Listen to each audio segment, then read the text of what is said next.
Boa tarde a todas e a todos. Professor Paulo, por favor, a casa é sua. Pode começar, professor, por favor? Fique à vontade. Bom, eu queria então primeiro agradecer ao professor Paulo Torres e todos os colegas professores aqui da Faculdade de Direito a gentileza de terem nos abrigado calorosamente pela segunda vez já nesse movimento que estamos fazendo nessa campanha para a reitoria da Universidade Federal da Bahia. E hoje, nesse evento em que nós convidamos alguns representantes de movimentos sociais, de entidades sindicais, de associações, independente de estarem apoiando ou não a candidatura Nelson Preto, e aí a novidade já dando o professor Ângelo Serpa, nosso, que é professor titular do Instituto de Geociência, Departamento de Geografia, que é o candidato a vice-reitor que comigo e alguns dos presentes aqui estão na luta para discutir essa universidade mais abertamente até os próximos dias 21 e 22 de maio, quando serão as eleições na UFBA.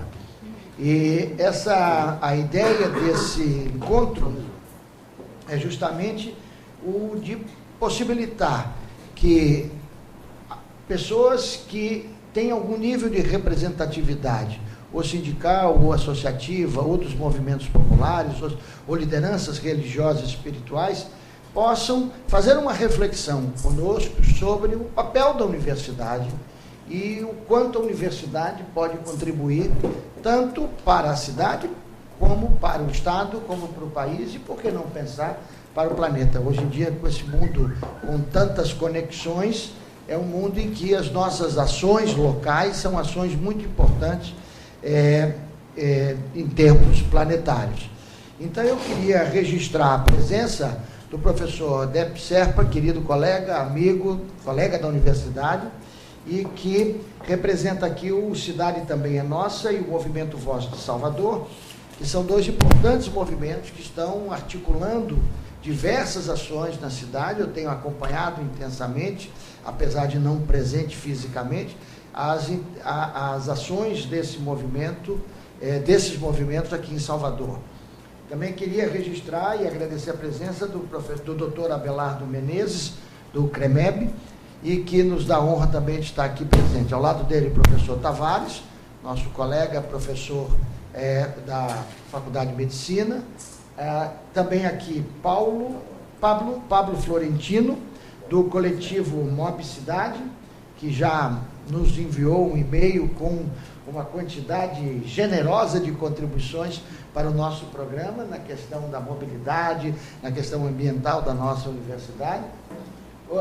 O professor Paulo Torres, que está aqui, então, representando os colegas de Direito, e a professora Claudete, professor Maurício, aqui do lado, professora Claudete, da Faculdade de Direito também, professora Claudete, professor Mirabô Sampaio, que foi diretor da nossa Faculdade de Farmácia, e hoje está conosco nesse movimento, professor Janei, da vice-coordenador e coordenador de exercício do programa de pós-graduação, professora Maria Carolina, do ICI, e ali conosco, Suli, Karine e Tamires, lá da Faculdade de Educação, que estão nos ajudando, junto com o Bruno, aqui no centro da roda, que está fazendo a transmissão via web desse nosso encontro.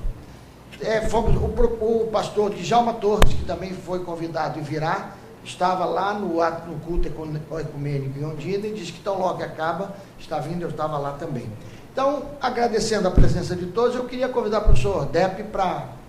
Dá para passar aí professor Depp, para começar uma pequena intervenção e depois vamos mais relaxadamente conversando.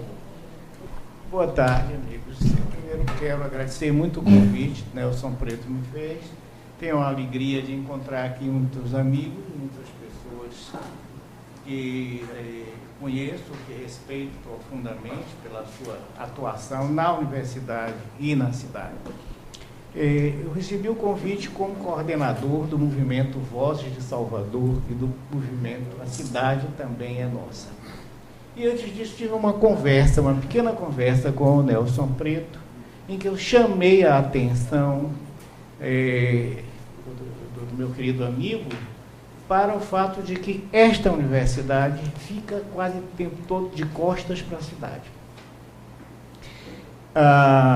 Essa é uma das questões que quero levantar. Mas primeiro eu vou explicar o que é o Movimento Vozes de Salvador. O Movimento Vozes de Salvador, ele nasceu, coisa de 4 anos, na reação contra a terrível violência feita a Salvador nesses últimos anos, na última década, né? E já começamos denunciando o perigo de um colapso urbano significativo aqui. Salvador se transformou numa mercadoria, não é? Entregue às imobiliárias. Falta planejamento, destruiu-se o planejamento urbano em Salvador completamente, não há isso. Não temos, é uma metrópole, já uma vez disse isso ao governador, é uma metrópole que não é tratada como metrópole, porque não temos planejamento metropolitano tampouco.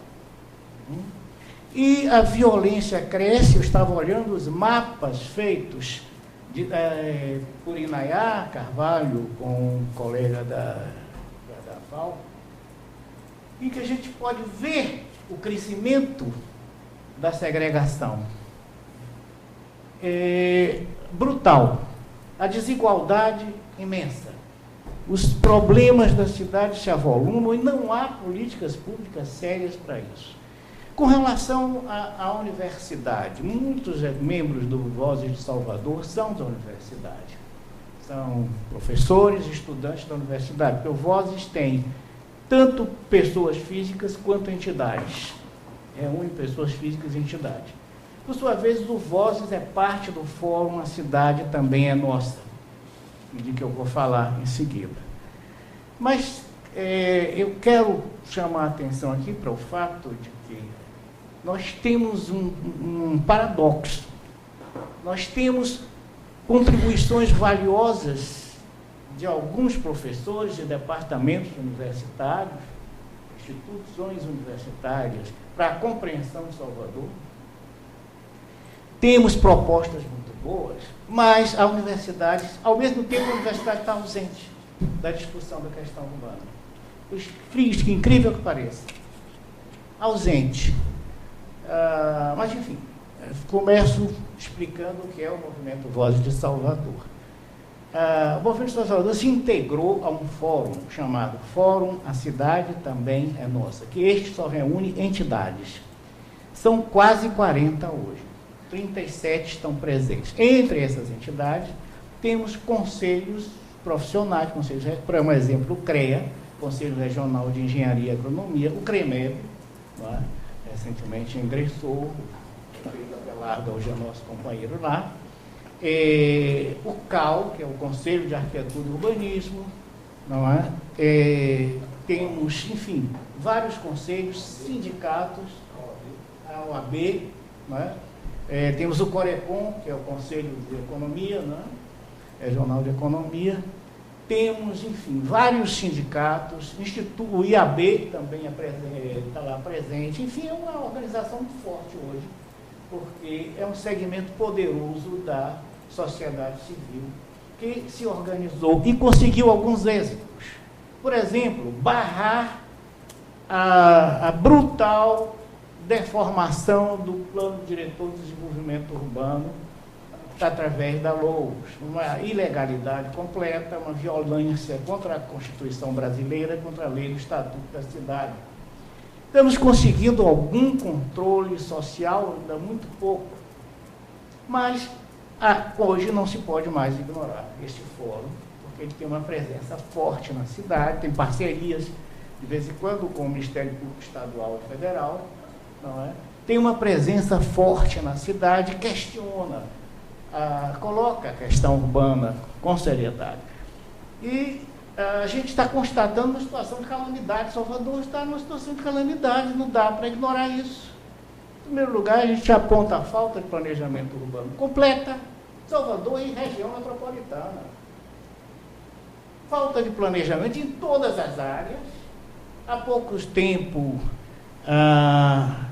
nós fizemos uma sessão especial em que o nosso querido Abelardo nos mostrou o estado de calamidade da saúde no estado da Bahia.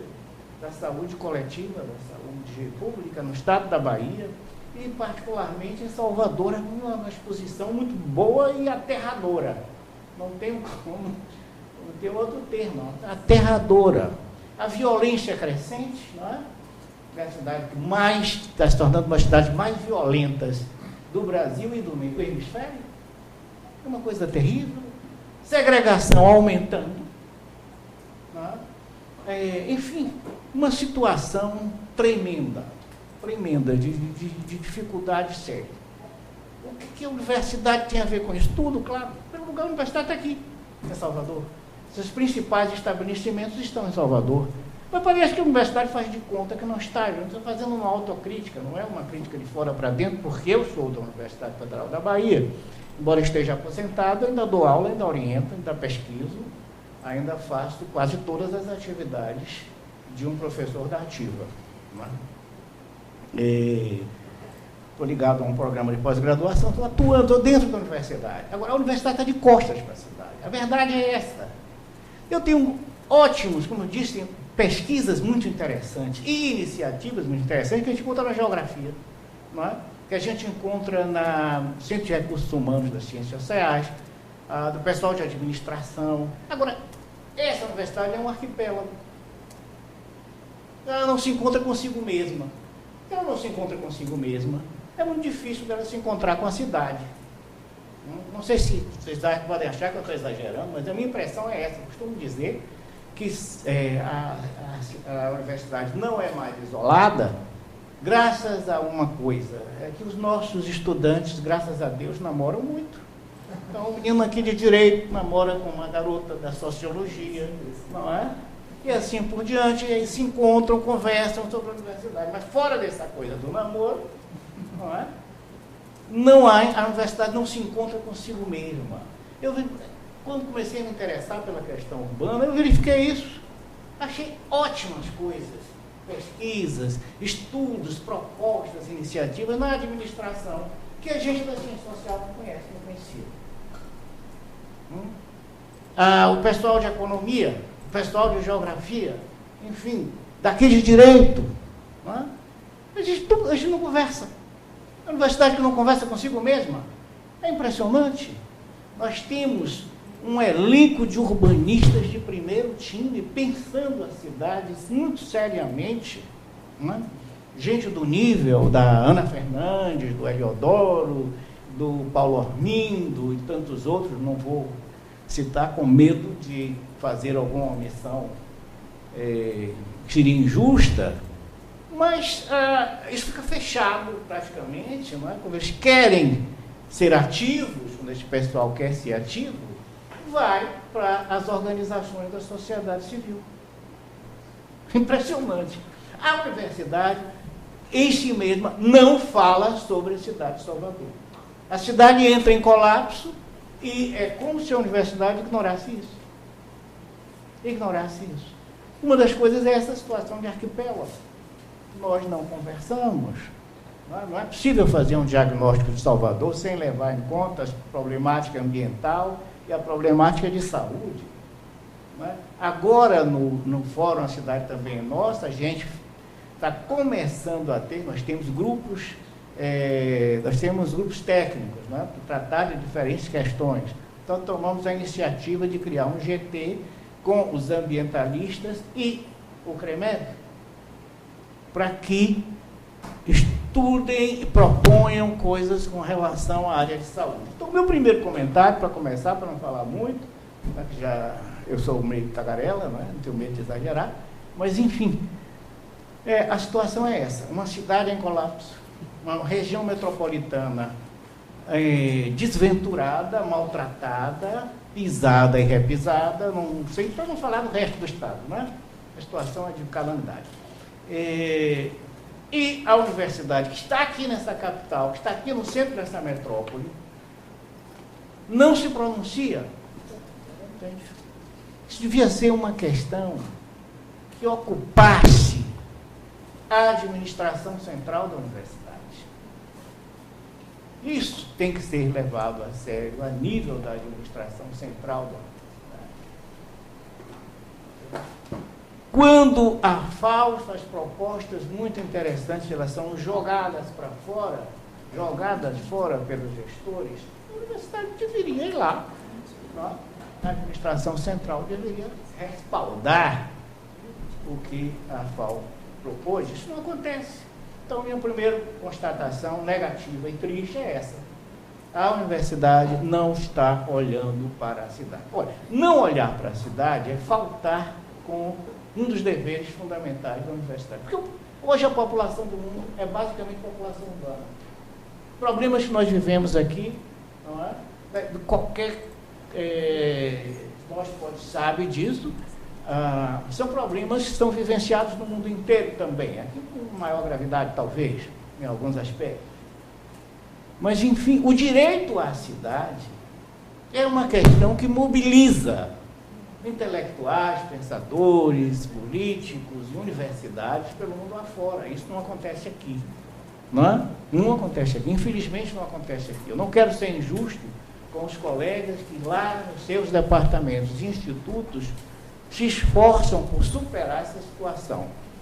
Mas o fato é que eles estão tolhidos, não conseguem nem si mesmos comunicar-se entre si. Então, temos uma falha na universidade que precisa ser compensada. Se der tempo, mais tarde, já falei demais, eu quero tocar num outro problema muito sério, que é da produção intelectual da universidade, que não chega a público, não é mostrada, e das severas limitações que hoje vivem os pesquisadores da Universidade Federal da Bahia. Mas esse é um outro capítulo, e eu encerro por aqui essa primeira colocação. Boa noite a todas, boa noite a todos. Agradecendo o convite do professor Mirabô e do professor Nelson Preto para estar aqui nessa oportunidade, representando o Conselho Regional de Medicina do Estado da Bahia. Eu quero dizer que, embora não faça parte do corpo desta universidade, mas nós, de fora, percebemos que algo precisa ser feito realmente em favor do ensino em nosso estado, nossa cidade. Agora, por exemplo, indo para a nossa área da saúde, vemos que o Hospital Universitário Professor Edgar Santos está sendo entregue a uma iniciativa privada. E esse foi um dos pontos que eu toquei com muito vigor na nossa apresentação para o grupo, o Fórum A Cidade Também é Nossa. Nós estamos num estado em que os atuais governantes foram eleitos com o discurso da desprivatização, da retomada dos hospitais públicos e da valorização do trabalhador. Esses três pilares na área da saúde. E hoje, 42,5% dos hospitais da rede pública do Estado da Bahia estão na mão da iniciativa privada. E eu não estou nem considerando aqui o Hospital das Clínicas, estou falando da rede estadual. Mais um agora, o Hospital das Clínicas, através do EBSER. Me recordo que discutimos esse tema, EBSER, no CREMEB, e oficiamos a reitoria da Universidade Federal da Bahia, solicitando uma audiência para discutirmos o tema, e tivemos muita dificuldade para sermos recebidos, para colocar a nossa posição naquele momento, uma vez que entendemos que saúde, educação e segurança não dá para pensar em privatizar. E o exemplo está aqui na cidade do Salvador, no estado da Bahia, né?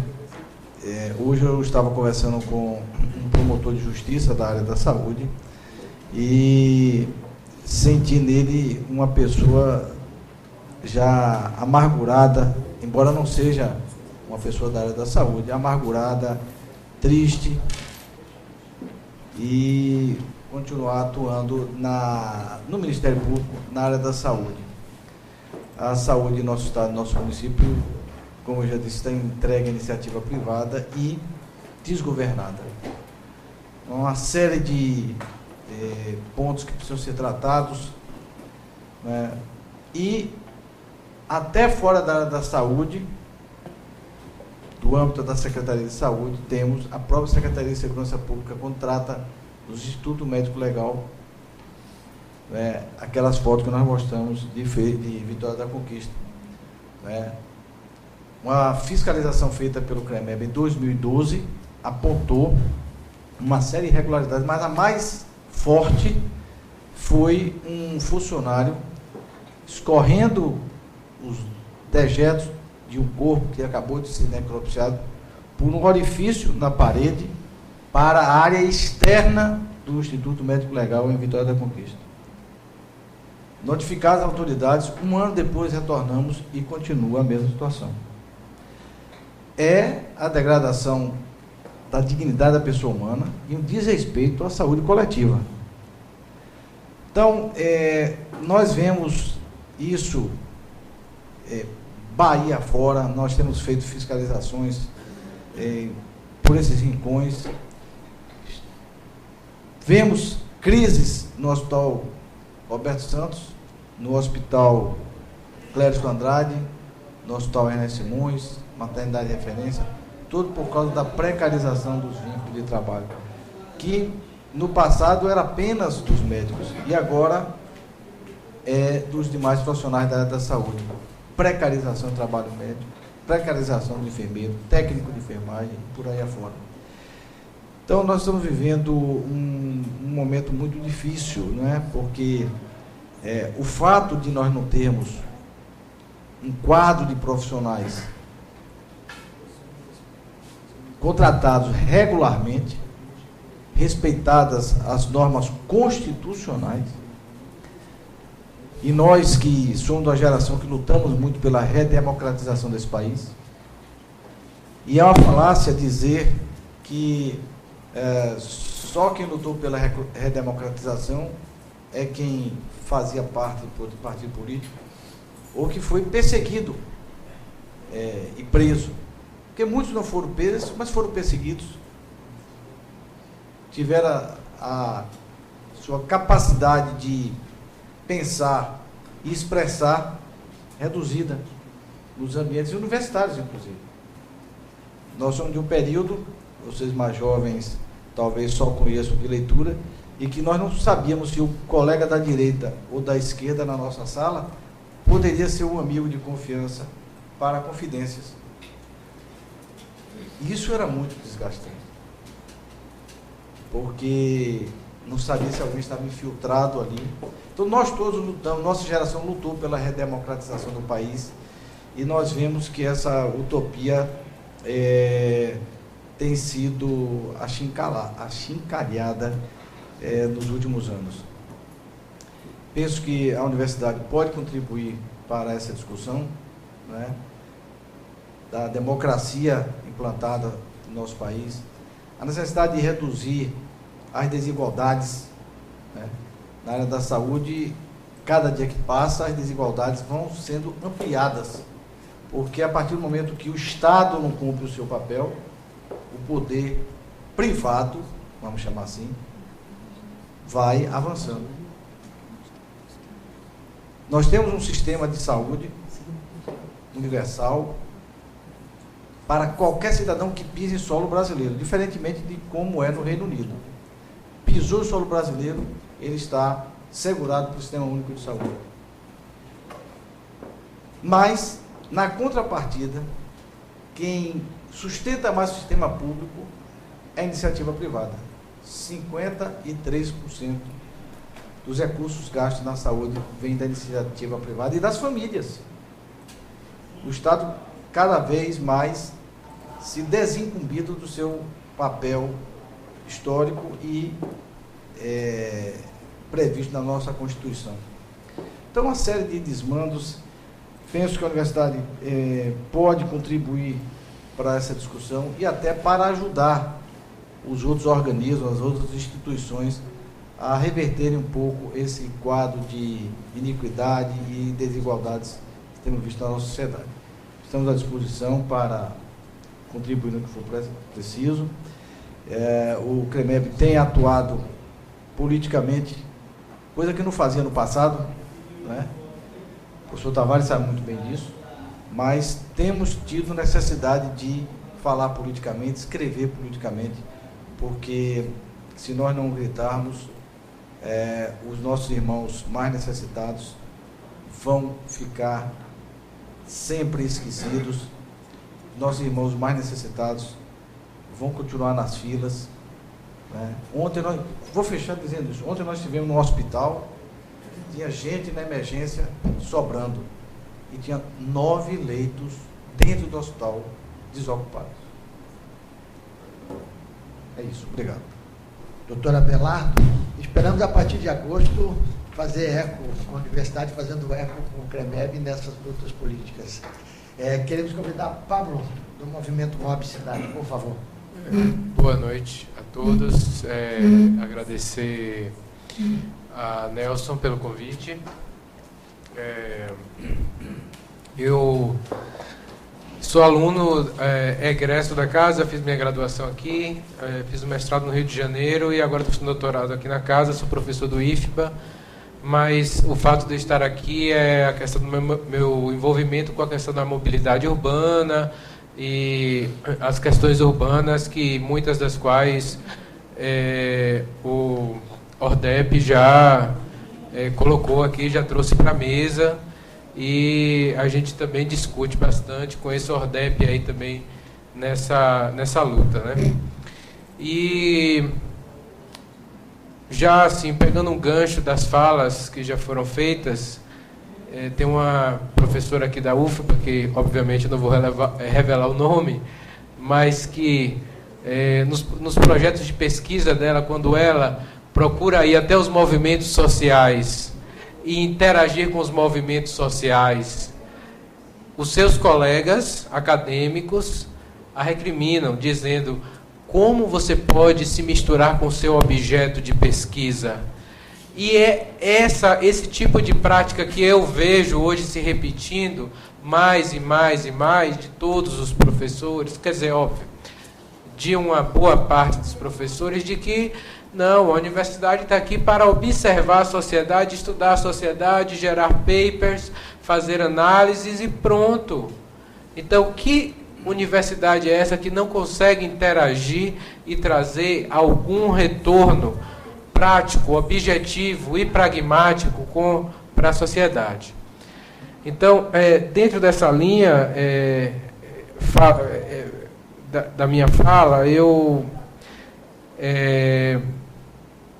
fui me adiantando com o Nelson e coloquei algumas coisas relativas à mobilidade. O ORDEP colocou da coisa dos namoros. São os namoros que estabelecem as conexões entre as escolas da UFBA, né? E aí a gente vai para uma questão que eu acho fundamental, é a mobilidade, né? Eu acabei de encontrar um ex-aluno do IFBA que está fazendo engenharia civil aqui e vai ter aula agora em Direito. Ele precisa sair da engenharia civil e vir para cá, para o Vale do Canela, ter aula. Seria uma caminhada relativamente fácil, mas se a gente observar que, em torno da maioria dos campi da UFBA, as velocidades que se encontram nas avenidas, né, como a Garibaldi, o Vale do Canela, são de 70 km por hora. Essas velocidades, elas não são compatíveis com o campus, não são compatíveis com a vida acadêmica, não são compatíveis com a vida das pessoas nas ruas. Então, qualquer cidade hoje no mundo que tenha optado por valorizar as pessoas, valorizar transporte público, valorizar pedestres, valorizar o uso da bicicleta, por exemplo, tem adotado políticas de redução de velocidade. E essa é uma das coisas que eu vejo assim, gritando dentro da cidade de Salvador e que a gente precisa colocar, porque isso ajuda a estabelecer novas conexões, ajuda a mobilidade dos alunos. Eu fiz até uma provocação para Nelson por e-mail, estou com o e-mail dele aberto aqui, que eu mandei para ele aqui, para justamente ir pescando as ideias. Se todos os professores, funcionários e alunos da UFBA tiverem um carro e vierem para a UFBA será obrigada a oferecer estacionamento para todos eles? Não, esse modelo já faliu. esse modelo baseado no carro já faliu. Então, uma das melhores coisas que aconteceu na UFBA nos últimos tempos foi o BusUFBA. Quando eu estudei aqui na década de 90, havia um ônibus da UFBA que fazia a integração. Mas era aquele ônibus que você nunca sabia quando passaria. Hoje a gente vê o BusUFBA aí funcionando, e para mim foi uma das melhores coisas que aconteceu na UFBA nos últimos anos. Para o aluno que não tem condição de estar pagando 2, 3, 4, 5 passagens para poder se deslocar e ter aula na administração, no campus de Ondina, na engenharia civil e na Politécnica e tudo mais. Então, pensar essa mobilidade e essa integração com a cidade é fundamental. Quando eu fiz o mestrado na UFRJ, a UFRJ fornecia ônibus de graça para todos os alunos, para o centro da cidade e para os outros campos que a UFRJ tinha dentro da cidade. Isso permitia uma integração dos alunos com a cidade e com a própria universidade. Não tornava a UFRJ uma ilha fechada, né? Embora ainda seria necessário muito para resolver esse problema lá. O caso é, a UFBA precisa, acho que, dar mais alguns passos nesse sentido, de se integrar mais com a cidade, né? De garantir aos seus alunos um acolhimento, eu diria, pensando na sua microacessibilidade, em como ele vai chegar na UFBA, em como ele vai sair da UFBA, né? Citei as minhas aulas de sistemas operacionais no campus de Ondina, quando os professores aplicavam provas que só terminavam após as 23 horas, e a gente tinha que sair correndo pela Ademar de Barros para conseguir pegar um ônibus na orla, morrendo de medo de ser assaltado. E ainda hoje isso se repete. Então, essa microacessibilidade para os alunos que não possuem seus carros particulares tem que ser pensada como é que isso vai se integrar com a cidade, como é que está a iluminação em volta dos campos, calçada pedestre. Se eu quiser ir de bicicleta, eu vou chegar ao campus de maneira digna, e chegando lá, digamos que eu venha de uma distância maior, eu terei um local para eu, por exemplo, tomar um banho. E isso não se pensa somente para os alunos, mas também, por que não, para os professores? Tem um professor de administração aqui que eu ajudei ele, orientei ele, ele passou a usar a bicicleta agora e conseguiu fazer com que a escola de administração implantasse um chuveiro lá. Então agora ele pode vir de Patamares até a escola de administração de bicicleta, tomar seu banho e continuar suas atividades. É um carro a menos na rua, é um carro a menos engarrafando, é um carro a menos no estacionamento da UFBA. Então, essas pequenas coisas, eu acho que precisam começar a serem pensadas, né? Citei, por exemplo, Aracaju. Aracaju é uma cidade cuja velocidade máxima é 60 km por hora. Não existe nada além disso.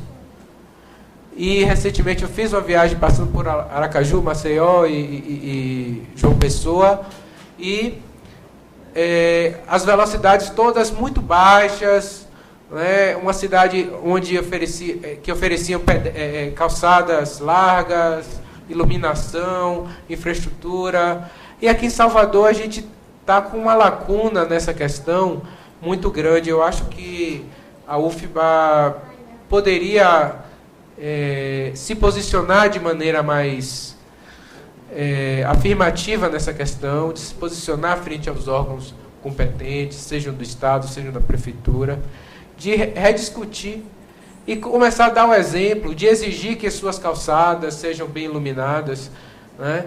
De exigir melhor oferta de ônibus para os alunos da UFBA, integrar os alunos até a Lapa, por exemplo, que é um vetor aí de mobilidade dentro da cidade.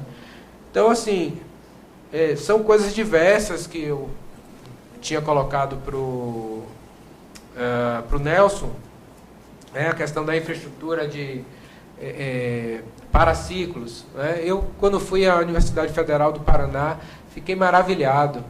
Todos os campi eram, no mínimo, 20 a 30 vagas de bicicletas. E essas vagas eram realmente utilizadas, elas não estavam lá ociosas, né? Então, é preciso oferecer para também estimular, né? Então, são assim, algumas reflexões que eu trago e que a gente pode conversar mais depois, mas só para fechar, como eu sou aluno lá da Faculdade de Arquitetura e eu via de forma recorrente carros estacionados sobre as calçadas dentro da Faculdade de Arquitetura, eu enviei um e-mail para a diretora da faculdade, Naya, falando: professora, acho um absurdo dentro da Faculdade de Arquitetura e Urbanismo serem permitidos carros estacionando sobre as calçadas, ou então nas vagas de pessoas com necessidades especiais. E ela me respondeu dizendo: Pablo, você é a primeira pessoa que me manda um e-mail reclamando disso. A maioria dos alunos reclama por mais vagas de carro. Então, que tipo de consciência é essa que a gente tem disseminado dentro da universidade? De que forma a gente começa a trocar esse tipo de consciência e fazer essa universidade mais diversa? Acho que eu termino por aqui. Obrigado. Obrigado, Pablo. Obrigado, Pablo.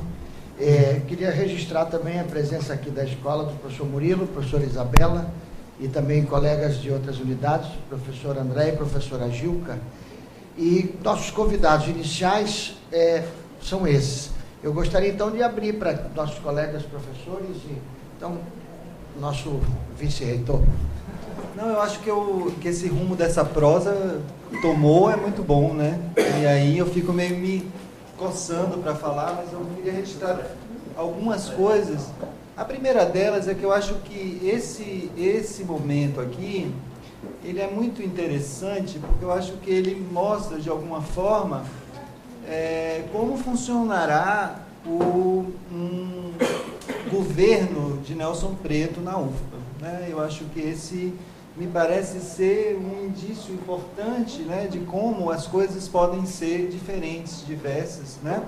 Obviamente, hoje, né, nós temos um problema de mobilidade na cidade, porque no início do dia, né, houve problemas seríssimos nas estações de transbordo, né, por conta de uma paralisação. Então, portanto, a gente percebe, então, que isso influencia bastante a vida universitária, independente de qualquer coisa. Quer dizer, outras pessoas poderiam estar aqui, mas provavelmente não vieram por causa também, né, problemas, né, enfrentados. Agora, eu fiquei tocado pelo que o Ordep coloca. Bom, primeiro registrar que quem fala em volta dessa mesa tem legitimidade para falar sobre o que está falando, o que é interessante, né?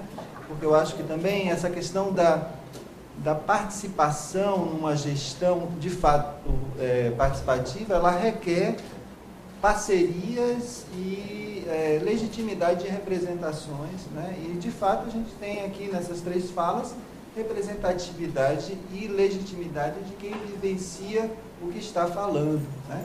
Isso talvez seja uma outra marca de um reitorado de Nelson Preto, que é justamente praticar o que se fala, né? Quer dizer, isso é uma coisa importante, né? E obviamente isso se constrói coletivamente. Então eu queria dizer algo que o Ordep Serra fala, que é essa questão da universidade arquipélago, né? Essa é uma imagem forte que mostra, né, que esse processo de segregação, como o próprio Ordep colocou, ele é um processo de segregação que na verdade evolui para algo que a gente chama na geografia hoje de algo muito mais complicado e evoluiu para uma forma mais complexa que a gente está estudando e chamando de fragmentação. Quer dizer, é um processo mais abrangente e que impede qualquer possibilidade de comunicação e contato entre diferentes. E é perverso porque é um processo que ele separa, mas ao que parece está tudo junto, né? Quer dizer, segregação é mais fácil de ler no espaço, porque, de fato, isso se manifestava de forma geográfica, de um modo que realmente as pessoas estavam separadas pela distância física, geográfica. Hoje, mundos podem estar colocados lado a lado, mas, de fato, não se comunicam. É um processo ao que parece, que acentua e complexifica justamente essa ideia de segregação, né? Bom, e parece também, né, que esses arquipélagos, né, eles se revelam na universidade justamente pelo que você coloca, de falta de comunicação entre unidades, entre cursos, entre campi, mas também entre pesquisa, ensino, extensão. Antes, né, a gente conversou um pouco antes e a gente falava, né, justamente dessa qual é o espaço que a Universidade Federal da Bahia produz hoje, né? É um espaço que revela justamente esses processos sociais que estão aqui dentro, né? Quer dizer, então, esse espaço que se produz também é um espaço fragmentado, segregador e que separa ensino de pesquisa, né, de extensão. Basta ver a qualidade arquitetônica dos nossos novos prédios, mas o que chama a atenção justamente é a segregação das aulas em pavilhões de aulas, né, prédios novos sendo construídos sem salas de aula, com gabinete de professor e laboratórios, né, de modo que está tudo separado também, né? Quer dizer, então, na verdade, essa relação da universidade com a cidade é uma relação de produção cotidiana, de uma produção social que ela é cotidiana, né? E aí eu acho muito interessante o que o Pablo coloca também, porque finalmente é uma questão de mudar uma cultura dos próprios alunos, professores, funcionários, né? Quer dizer, em uma cidade que a gente, só para falar do exemplo, né, da bicicleta, eu escrevo de vez em quando sobre essas coisas também, mas outro dia eu escrevi um artigo chamado Vai de Bike, trabalhar ou se divertir, né? E finalmente há um programa mercadológico, publicitário em curso na cidade, que quer estimular o uso da bicicleta, mas para um público específico, um público de classe média, com aquela ideia de lazer, turismo, não é? Bom, essas ciclofaixas que estão sendo implantadas, elas não articulam nada, elas são um outdoor ambulante, que vai sendo colocado, vão se pintando faixas, como se nós resolvêssemos problemas sociais, uma produção de espaço que é social pelo físico. Então, é tudo muito simples, basta pintar uma faixa vermelha, não é? Cercar e essa cultura ela vai surgir espontaneamente, magicamente, né? No Instituto de Geociências tem chuveiro, eu tenho colegas que realmente adotaram essa prática, né? Mas eu acho que é mais exceção do que a regra. E outra coisa que você fala que é muito importante, que se pensa muito pouco, que a questão da mobilidade é uma questão de microacessibilidade e meso também, porque a questão dos campos também é uma questão de mesoacessibilidade. Então, há desafios aí que parecem complexos, mas há iniciativas simples, como você coloca, que podem efetivamente mudar a cultura, mas não por uma mudança de forma morfológica, porque não é assim que as coisas acontecem, né? Quer dizer, a gente não pode acreditar que o espaço determina a forma como a sociedade vive, porque sociedade e espaço se produzem em inter-relação. Se a sociedade é assim, ela vai produzir um determinado tipo de espaço, obviamente. Agora, não adianta mudar o espaço, não é assim que a sociedade vai mudar, se não houver uma transformação profunda. Porém, são coisas, parecem simples, né, de serem realizadas, mas eu acho que na simplicidade eu acho que muita coisa, e no diálogo, sobretudo, como esse que se faz aqui agora, eu acho que se pode alcançar mudanças profundas, né? Agora, coletivamente, é muito emocionante estar aqui hoje, é a primeira vez que eu estou falando como candidato a vice-reitor, me orgulha muito ser um futuro vice-reitor de uma gestão Nelson Preto. Acho que dificilmente eu aceitaria serviço de qualquer outra pessoa, né? Mas Nelson Preto, com certeza é uma honra e um prazer enorme estar nessa luta com ele.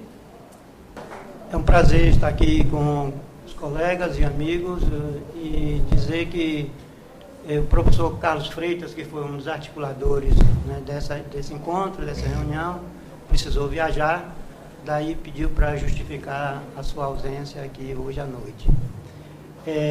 Das falas que foram feitas, eu queria me reportar rapidinho algumas coisas.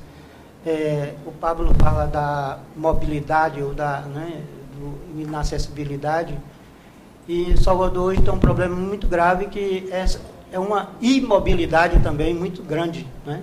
Para chegar do Imbuí até aqui, eu gasto quase 2 horas, né? Pelo modelo que foi implantado, né, automobilístico, né, e sem transporte público. Gostaria muito que tivesse um transporte público que acessasse aqui a universidade, mas isso não existe. Uma outra coisa interessante é sobre o objeto da pesquisa. O objeto da pesquisa reclama que a universidade vai lá ao objeto e não retorna ao objeto de pesquisa. Então, os movimentos sociais, né, as comunidades tradicionais, né, de uma maneira geral, são, né, esse, entre aspas, objeto de pesquisa, mas nunca recebe os resultados, né, dessas pesquisas. Então, é um problema sério que a universidade tem. E para fazer justiça, né, e a professora Gilca está aqui, né, como representante do Geografar, né, como membro do Geografar, e é uma das poucas instâncias da universidade que faz esse papel, né, de pesquisar e de retornar, né, às comunidades, né, aos trabalhadores, sobretudo, né, nesse mundo rural. E aí, professor Depp, eu diria que a universidade não está só de costas para a cidade, mas está para toda a sociedade, para a sociedade de uma maneira geral. E os homens do campo, os trabalhadores do campo e as populações rurais talvez sejam as maiores vítimas desse distanciamento que a universidade, né, tem em relação à sociedade. Né, porque talvez as universidades estejam até boas em 2 pilares, né, o ensino e a pesquisa. Mas a extensão, né, é a coisa mais difícil que a universidade tem tentado fazer, ou muitas vezes não tem conseguido fazer. Né? Então, fazer extensão, né, e ir para o campo, no nosso caso particular, como advogado, como militante, né, de movimentos sociais, não militante, mas assessor, né, dos movimentos sociais no campo, acho que a universidade tem pecado muito sobre isso. Né, porque, né, o resultado das pesquisas dificilmente voltam, dificilmente chegam, dificilmente, né, elas representam, né, a pesquisa que foi feita, né, e que contribua, né, para aquelas populações rurais. Então, acho que esse talvez seja o grande pecado das nossas universidades públicas. E eu, né, sou professor aqui, sou professor da Universidade Estadual de Feira de Santana, né, e nós discutimos muito esse papel da universidade, ou essa ausência da universidade, né, quando mais a sociedade, né, precisa dela, né, não apenas, né, como, né, objeto de pesquisa, né, mas como pessoas, como comunidades, né, que vão à universidade ou trazem as informações da universidade na expectativa que a universidade dê um retorno. Acho que nós temos conseguido, né, e o professor Depp e o professor Júlio Rocha têm coordenado aqui 2 congressos, né, de povos e comunidades tradicionais, né, que, de certa forma, vêm tentando atender ou responder a essas questões, mobilizando, né, as populações rurais.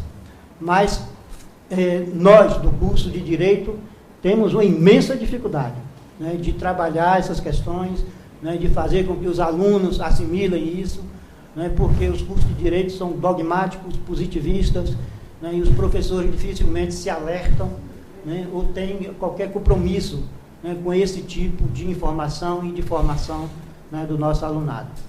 Então, o que se espera da universidade, e como eu tenho o pé nos 2 lugares, né, nos movimentos e na universidade, o que os movimentos sociais do campo esperam muito da universidade é que a universidade apoie, dê retorno, né, aos trabalhos que são feitos, né, e contribua para que os movimentos sociais do campo, né, também dê esse salto qualitativo, né, no sentido de suas reivindicações, de suas lutas, as lutas dos indígenas, dos quilombolas, né, dos povos tradicionais, das comunidades de fundo de pasto e de várias outras, né, tenham o reconhecimento, a visibilidade, né, e que possam, né, contar com a universidade, né, nesse passo, né, nas conquistas dos seus direitos e do seu reconhecimento.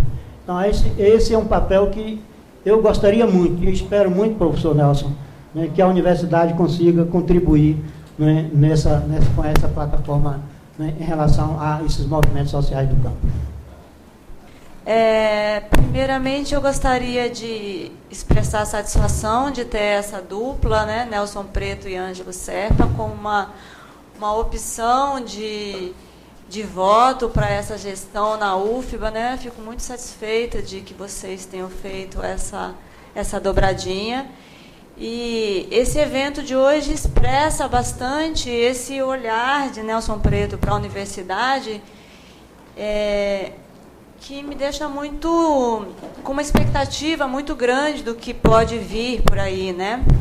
A fala de Paulo Torres traz um pouco isso, da importância que a universidade tem em fazer esse diálogo com os movimentos, né? Com os movimentos e organizações populares que estão nesse dia a dia. E como bem foi dito, que não são nossos objetos de estudo, né? Nós fazemos esse movimento cotidianamente, né? Na luta conjunta, né? Então, somos sujeitos também, né, junto com eles.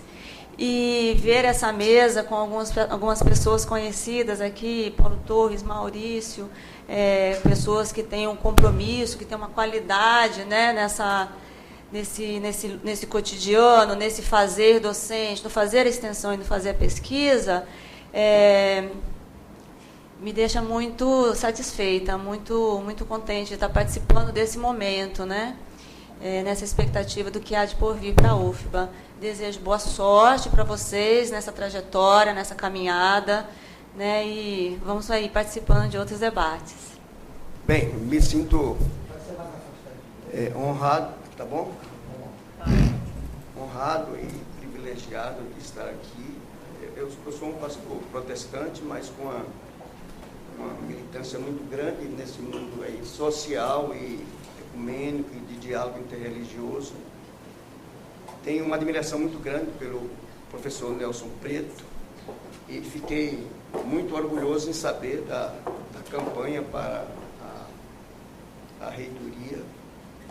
A gente acabou de vir de uma celebração, um ato interreligioso lá no espaço de Ondina, ali no campus de Ondina, da UFBA, em que se trazia à memória a morte violenta, né, de um estudante e de professores da universidade. A minha impressão como pastor e como envolvido nessa luta por justiça, por direitos, por liberdade, por diversidade, é que a universidade é um espaço privilegiado. Eu acho que nós estamos numa sociedade vivendo um paradoxo, né, que às vezes nos deixa perplexo com conquistas gigantescas. Eu disse lá na celebração que hoje as conquistas são tão grandes no mundo científico e tecnológico que os milagres de Jesus ficaram pequenos, né? Quase insignificantes, né? Diante das conquistas que a gente já tem, dos milagres, né? Que se observa, que se vê cotidianamente. Mas, por outro lado, temos uma sociedade doente, né? Como explicar a violência, uma violência exacerbada, onde o ser humano, a vida humana ficou banalizada. um amigo nosso disse que nós estamos coisificando o ser humano, né, e humanizando as coisas. A gente inverteu valores, princípios e situações que eram importantes, significativas para a nossa vida.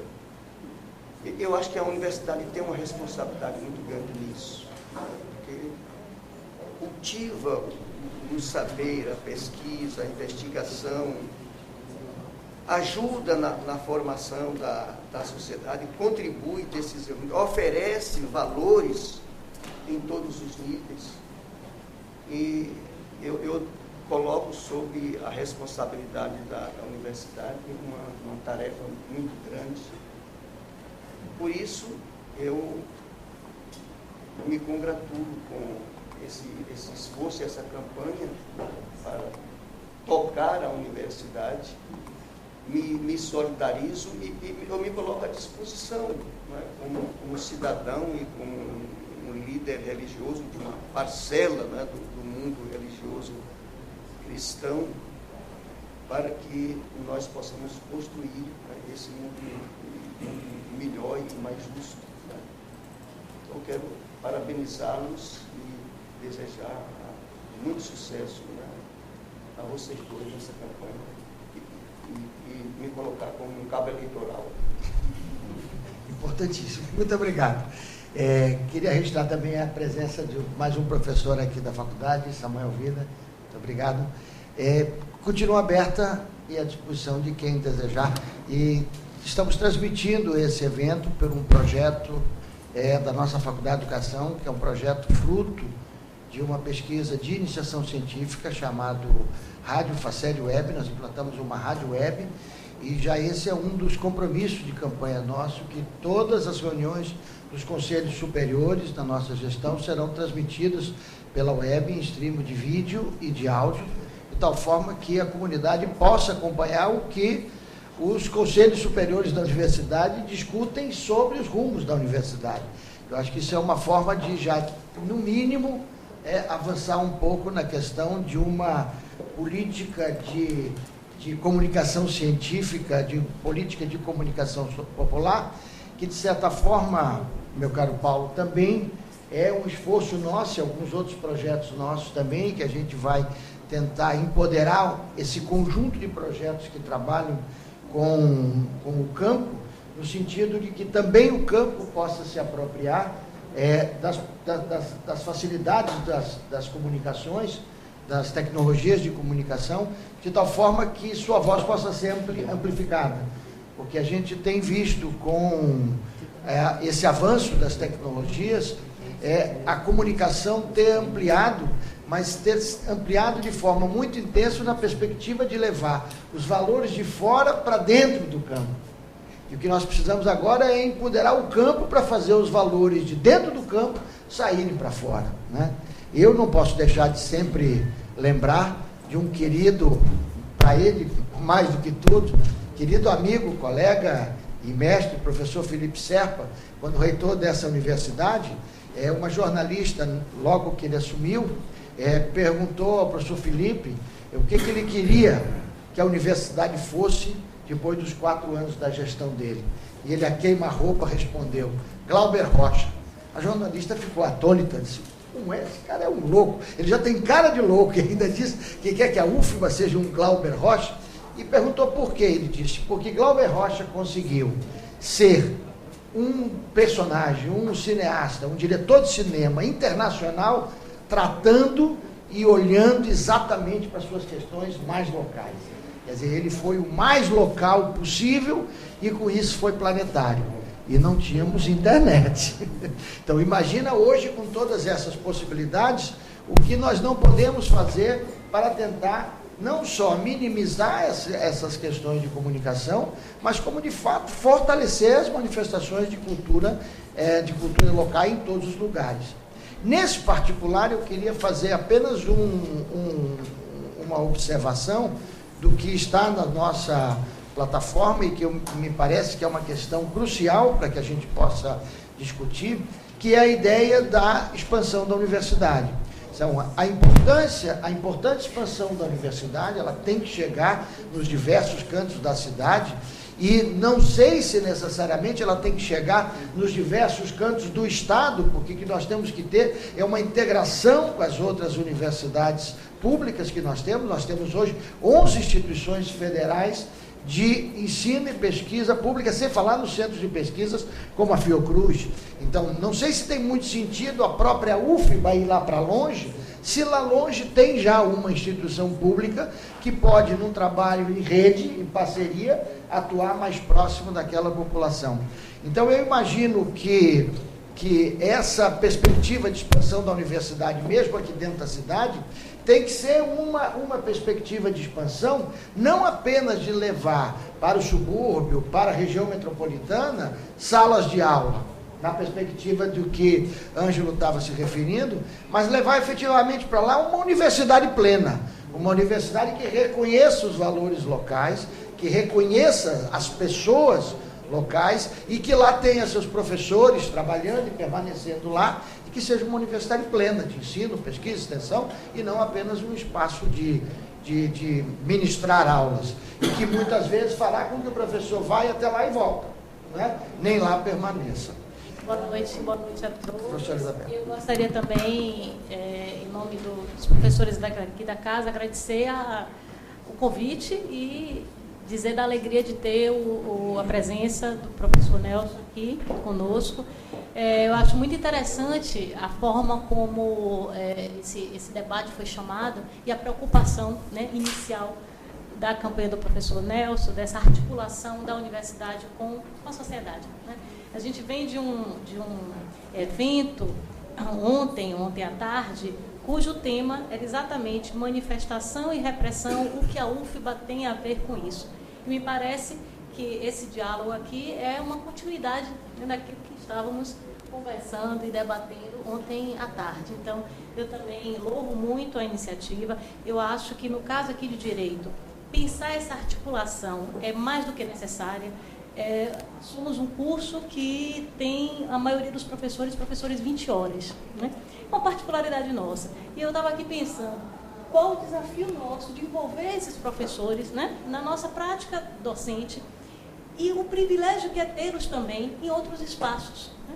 Então, é algo que a gente tem como desafio também a pensar. Qual é a nossa relação com as outras instituições, por exemplo, do judiciário, né? E no nosso caso especificamente, nós que tratamos, eu, professor Murilo, enfim, das questões do trabalho, né? O diálogo com o movimento sindical, o diálogo com as instituições. Então, é um desafio aberto, e desde que eu cheguei aqui eu estou pensando, né, como é que a gente pensa e reflete sobre esse ir e vir, né? Essa parceria, enfim. Então, é só agradecer o convite e parabenizar. Acho que a gente está iniciando aqui um belíssimo debate. Eu queria só registrar a curiosidade. Eu tenho uma admiração particular pelo professor Ordep, e ontem, na minha primeira intervenção nesse debate, o que é que a UFBA tem com isso, Ordep, eu comecei exatamente da mesma forma que você começou aqui, simplesmente dizendo tudo. Você começou dizendo que essas questões da universidade têm tudo a ver. E foi exatamente a forma como eu comecei ontem, porque eu acho que, na verdade, a sensação que nós temos, eu, professor Ângelo e todos os colegas professores que estão nesse movimento, é que a UFBA perdeu a altivez institucional. Quer dizer, ela não consegue se relacionar com a cidade nem como distribuidora de informação.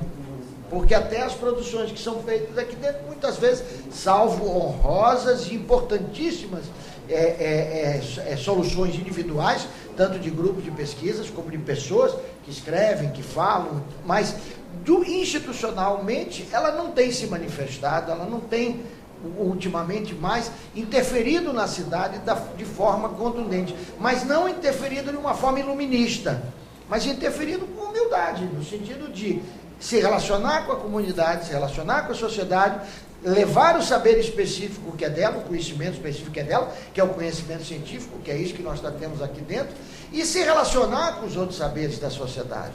trazendo eles para cá e nisso fazendo aquilo que, de novo, o professor Felipe Serpa sempre se referia à comuniversidade, né? Uma relação mais intensa da comunidade com a universidade. Professor Murilo.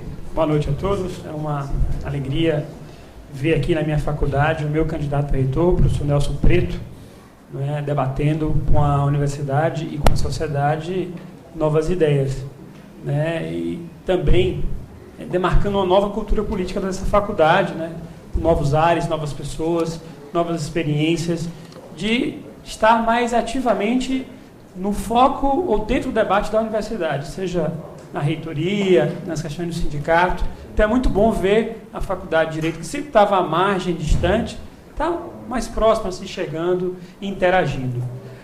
Mas como professor da área de trabalho, e rememorando uma fala do professor Preto no debate de geociências, eu queria destacar uma expectativa que eu tenho, que para mim é muito importante e muito cara.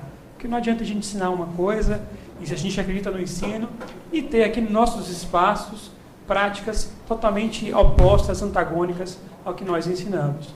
E para mim me causa muita tristeza, muito desalento até, enfrentar o problema da terceirização na administração pública com a banalidade que os gestores têm enfrentado.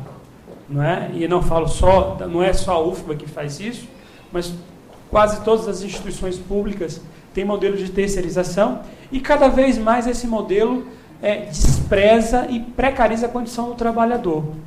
É triste, no terceiro milênio, com uma CLT de 71 anos, vai completar daqui a poucos dias, a gente enfrentar situações onde o seu colega, servidor, não servidor do quadro, mas servidor terceirizado, não recebe salário, não recebe férias.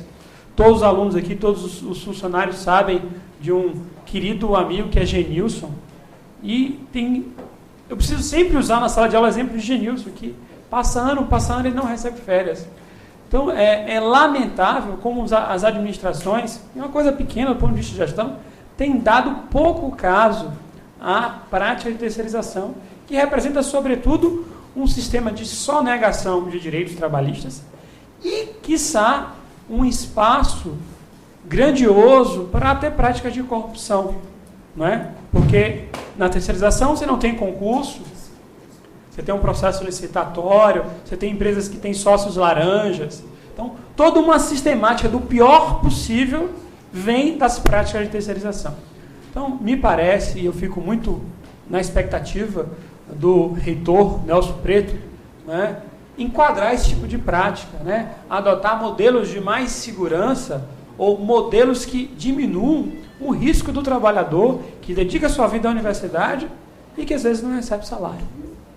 Então essa é a minha expectativa. Muito obrigado, professor Murilo. E, sem dúvida nenhuma, esse é um aspecto que me parece crucial na nossa vida na universidade, e eu faria um link dele com a situação da EBSERB e de todos os modelos de privatização interna que nós estamos vivendo na universidade. Quer dizer, é evidente que não existirá de nenhum dos eleitores da gente, ou daqueles que imaginam que a gente, assumindo a reitoria da universidade, a gente possa, em agosto mesmo ou setembro, modificar essa realidade no sentido de não privatizações internas e não terceirização. Mas, seguramente, aí a participação da Escola de Direito vai ser fundamental, da Faculdade de Direito vai ser fundamental. Nós temos que ter uma atenção diferenciada para esses processos que entraram na universidade e entraram de forma tão violenta que hoje, gosto muito quando o Atílio Boron fala nesse aspecto, que hoje foi naturalizado. Ele diz que nós estamos nos naturalizando. Então, quer dizer, ficou naturalizado estes serviços serem terceirizados, ficou naturalizado, se não tiver uma fundação ou uma empresa, não se resolve o sistema da saúde, a gestão dos projetos. E eu acho que o caso que nós temos da nossa Fundação de Apoio à FAPECS, eu acho que é o exemplo mais claro disso. Quer dizer, criamos uma instituição, uma fundação, na expectativa de que ela fosse uma viabilizadora dos projetos e uma agilizadora dos processos. Quem usa a FAPECS hoje sabe que não é nada disso. Quer dizer, ela não resolveu nem o problema mínimo de fluxo de processos e nós, no entanto, continuamos insistindo nesse modelo. Não é uma luta fácil, porque uma das coisas que nós escrevemos no resumo do programa, que entregamos hoje na inscrição da chapa, é que este processo, ele tem estas políticas estão substituindo as políticas orçamentárias. Então, é um golpe traiçoeiro contra as instituições, que são as políticas de adesão aos projetos de governo. O Reúne foi isso. Então, a EBSERV é isso. Adote e estará tudo resolvido. Não adote, mas desculpe, não tem dinheiro. Percebe? Então, quer dizer, você não tem alternativa. A palavra correta é chantagem. Não tem alternativa. E isso chega, além de tudo, não permitindo que nós usemos aquilo que é o mais fundamental da universidade, que é um tempo diferenciado. Então, nós não podemos querer que a universidade funcione com o mesmo tempo da empresa privada, porque a universidade não é uma empresa privada. Então, o tempo da universidade é o tempo da discussão, é o tempo da reflexão, é um tempo mais lento. Para pessoas um pouco angustiadas como eu, às vezes é um tempo lento demais, mas a gente tem que conviver com ele também. No entanto, esses projetos e essas políticas chegam assim. Se não resolver daqui 2 meses, não tem mais como aderir e não vai ter dinheiro orçamentário. Aí, claro, o gestor fica em pânico, os diretores ficam em pânico, os conselhos superiores ficam em pânico e começa o movimento para poder aderir como sendo a solução, seja para a questão da saúde, seja a questão da limpeza, de segurança. Quando eu estava eu não consegui atualizar esse dado ainda, mas quando eu estava como diretor da faculdade no conselho universitário, os gastos com segurança terceirizadas correspondiam a 51% do orçamento da universidade. Era uma coisa absolutamente absurda. E, obviamente, sem resolver a questão fundamental, que é a segurança da universidade. Então, professor Murilo, eu concordo plenamente. Eu acho que isso é uma questão que a gente terá que tratar com prioridade, inclusive pela delicadeza que exigirá as intervenções, porque sabemos, inclusive, que do ponto de vista das empresas que oferecem, que entram nas concorrências desses serviços, temos adversários bastante difíceis, porque são empresas que também, por outro lado, não cumprem com nada das questões relativas à legislação trabalhista, e a universidade termina meio que não enfrentando de frente essa questão. Queria aproveitar, inclusive, e fazer um desvio dessa questão para entrar num ponto que eu acho que é maior, que certamente toca a todos nós que atuamos em alguma esfera do público, e que o professor Depp também tem feito um esforço muito grande e tem me cobrado, como secretário regional da SBPC, uma ação mais contundente, que ainda não consegui responder à altura, diz respeito às nossas relações com os órgãos de controle e com os tribunais de contas. Não está no nosso horizonte querer que a universidade não seja controlada, não tenha controle das suas verbas. Agora, não é possível e não é admissível que o tipo de controle que façam aos nossos projetos, aos nossos recursos para a manutenção da universidade, seja o mesmo de que constrói-se uma estrada e constrói uma ponte ou um estádio de futebol. Quer dizer, a pesquisa não pode ser tratada como a edificação de um estádio de futebol. Ela tem uma natureza diferente e terá que ser tratada diferente, como já tive o prazer de enfrentar essa discussão quando, do Conselho Estadual de Cultura, também a cultura merece um tratamento privilegiado no sentido de viabilizar o apoio. Na questão da cultura, a gente tem um exemplo que é muito claro. Os grandes artistas, os grandes grupos que conseguem ter grandes captadores de recursos e gestores de projetos, conseguem dinheiro público. Um palhaço de rua jamais consegue receber o dinheiro público. Seria justamente para onde o dinheiro teria que ir, por conta exatamente das amarras legislativas. Isso seguramente a reitoria tem que ter também um papel ativo na negociação com a Controladoria Geral da União, com o Andifes, com o Ministério do Planejamento, com o MPOC, com todas essas instâncias que terminam engessando o funcionamento dessas instituições e nos levando para essas soluções, entre aspas, fáceis, digamos assim, que é a terceirização e a privatização. Boa noite a todos e todas, eu sou Henrique Saldanha, eu fui professor substituto dessa casa até mês passado e agora sou estudante de doutorado. Queria dialogar com o professor Nelson sobre uma questão que para mim é fundamental, tem a ver também com a articulação com os movimentos sociais, que se trata do Plano Nacional de Educação do governo, né? Então, a gente sabe que a sociedade brasileira construiu, nas últimas décadas, um importante projeto chamado Plano Nacional de Educação da Sociedade Brasileira, que infelizmente no último período foi abandonado pelo MEC, foi abandonado pelos governos, e há uma nova proposta de Plano Nacional de Educação, né? Então, que nós estamos fazendo uma avaliação a partir do ANTE, Sindicato Nacional, com os movimentos sociais da educação, que se afasta muito daquele primeiro Plano Nacional da Sociedade Brasileira que não foi implementado.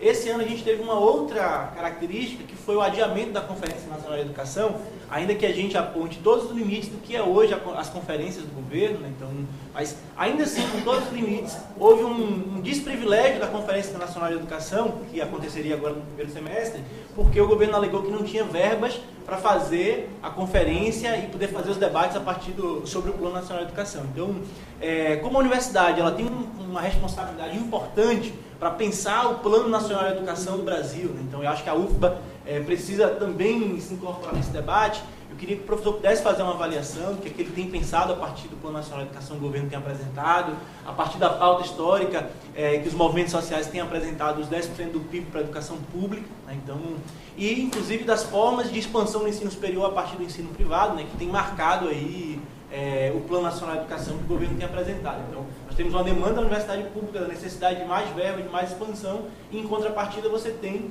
um privilégio cada vez maior para o ensino superior privado, né? Então, acho que a universidade brasileira, inclusive, precisa refletir sobre as dificuldades que enfrenta na universidade pública, porque o ensino superior tem sido privilegiado a partir do ensino privado. Então, eu queria ouvir o professor um pouco a partir desse tema. Bom, boa noite a todos. Eu quero primeiro pedir desculpas pelo atraso, mas não podia deixar de vir aqui encontrar Nelson, Ângelo, os demais presentes, para celebrar esse processo de reorientação do debate sobre a universidade, desde a lógica da eleição da reitoria, introduzindo ou reintroduzindo uma perspectiva de qualificação da discussão. Me parece que o diferencial que a candidatura de Nelson tem mobilizado é exatamente o de apresentar uma discussão que vai além da mera atualização de mandatos ou da mera apresentação de modelos de gestão supostamente mais ou menos eficazes, mais ou menos alinhados com a lógica do governo federal. Me parece que é uma movimentação que aponta para um desafio estratégico de resgatar o papel da universidade, o que não quer dizer que isso deve ser entendido como uma volta ao passado, mas como uma reelaboração. Eu diria que, usando como metáfora, uma refundação, uma reconstrução do sentido, da função social da universidade. E isso passa fundamentalmente pelo diálogo com a sociedade, com os movimentos sociais, pelo reconhecimento de que outras tradições de produção de conhecimento, de intervenção na realidade, de reflexão sobre a realidade, precisam ser conectadas ou reconhecidas pela universidade como processo dinâmico de troca e de construção conjunta. Então eu celebro esse processo, declaro minha adesão incondicional e arregaço mangas para que a gente possa construir, independentemente de qualquer cálculo eleitoral, o início de um processo de debate que tem que transcender o calendário, né, e independe dos resultados. Óbvio que vamos brigar para que seja impulsionado por uma vitória, né, seria o cenário ideal. Mas ainda que a vitória não se coloque, hipoteticamente, o debate precisa ser assegurado para além da conjuntura eleitoral. Não é uma discussão que se esgota em maio com a eleição. É uma discussão que precisa ser internalizada, institucionalizada, qualquer que seja a futura gestão. Então, é basicamente isso, só celebrar mesmo e declarar a incorporação a esse esforço e tentar contribuir em momentos mais apropriados para detalhamentos, para algumas discussões que me parecem relevantes, seja no sentido de repensar a próprio legado civilizacional, epistemológico da universidade, que se pretende dialogar com a sociedade plural, tem que se abrir para outras tradições, seja repensar algumas convenções firmadas de maneira até bem intencionada, mas trágicas na própria concepção, como, por exemplo, a ideia de assistência estudantil, que vulnerabiliza e institucionaliza a ideia de uma relação paternalista com um setor que tem que ser visto como protagonista de direitos. Os estudantes são portadores de direitos educacionais e não merecedores de pequenas migalhas que possam ser ajuizadas por critérios duvidosos e distribuídas de maneira a reforçar e reiterar uma condição de vulnerabilidade. Então, há uma série de questões a serem tratadas. Imagino que nós teremos momentos apropriados, fóruns e segmentação temática para aprofundar isso, mas eu não podia deixar de fazer um breve registro e de, mais uma vez, celebrar com alegria essa iniciativa. Muito obrigado, professor Samuel. Para nós também é uma alegria ter essa sua manifestação, que se soma a uma manifestação de pé de ouvido, feita por mim, comigo, com Mãe Estela, que disse, não precisa gravar, porque já passou tudo entre aqui e aí, e depois por Macota Valdina, que gravou um depoimento, e que nós vamos depois colocar também disponível, também preocupada nessa linha que Samuel destacou, de outras tradições, de outros saberes, e que a universidade muitas vezes se afasta do reconhecimento dessas tradições e desses saberes.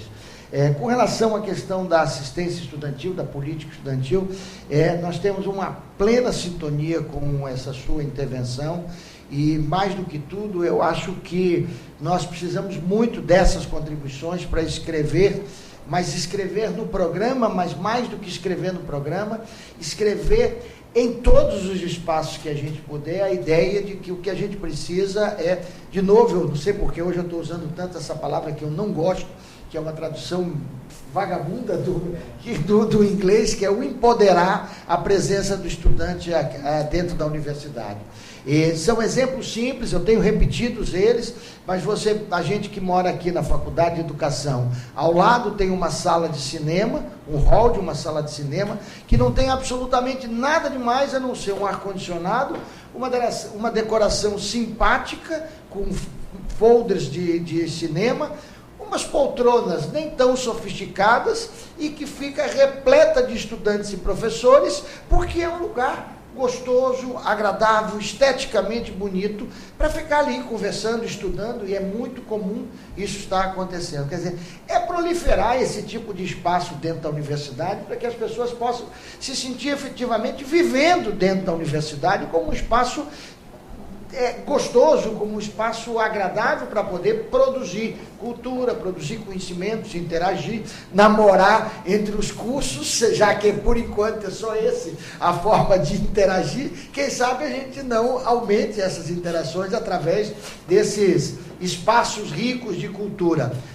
Propomos o mesmo no nosso projeto com relação às residências e os restaurantes universitários. Quer dizer, ali dentro tem que ter verdadeiros laboratórios de produção do multimídia, rádio web, internet aberta, biblioteca, espaços efetivamente para que o estudante que é morador dali não vai apenas dormir ou ficar escondido com uma lâmpadazinha no seu quarto estudando, mas possa ter ali uma morada digna, que seja uma morada onde ele possa produzir, e no caso ali coletivamente, porque é uma residência estudantil, coletivamente isso que a gente tem denominado de culturas, conhecimentos, possa ter de fato uma interação. Com relação à questão das lutas políticas na educação, essa tem sido a nossa luta permanente na Faculdade de Educação. A Faculdade de Educação tem atuado, não tão forte quanto eu gostaria, é verdade, e seguramente, em sendo reitor, a provocarei muito mais do que provoquei quando fui diretor da faculdade. E o caso específico do Plano Nacional de Educação, a luta não é pequena, porque essa luta ela acontece, ela aparece com pequenos detalhes na tramitação dentro do Senado, como, por exemplo, da destinação de vergas públicas exclusivamente para a educação pública. E aí começa a se introduzir e tirar palavrinhas para colocar educação no sentido geral, e aí termos um investimento pesado dos recursos públicos nas faculdades privadas. Então, observem, por exemplo, o caso agora do fechamento dessa universidade no Rio de Janeiro, uma universidade que, inclusive, no campo médico tinha uma quantidade absurda de estudantes, e que o Estado tem que incorporar, enquanto as universidades públicas incorpora, e que todo esse dinheiro que durante muito tempo foi investido, inclusive com o financiamento do BNDES para a construção de faculdades e de escolas privadas, poderia muito bem estar sendo mais investido nas escolas públicas. Não tenhamos ilusão também que será possível somente com o crescimento da universidade pública, com a rapidez que a gente sabe que tem, atender a toda a demanda de chegarmos ao final da década de educação com o previsto 30% da população dentro no ensino superior.